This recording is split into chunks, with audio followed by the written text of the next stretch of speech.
நம்மிடத்தில் ஒரு ஆத்துமாவை ஆண்டவர் அறிமுகப்படுத்துவாரானால் அவர்களுக்கு நாம் கற்றுக் கொடுக்க வேண்டிய பாடங்களை கற்றுக் கொடுப்பதற்குரிய தகுதியை நாம் வளர்த்துக் கொள்கின்ற பிள்ளைகளாக நாம் இருக்கிறோமா?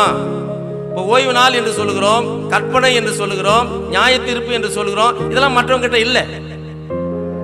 அந்த நியாய தீர்ப்பை குறித்த ஒரு சரியான ஸ்டடி இன்னைக்கு சபையில இருக்கிறதா?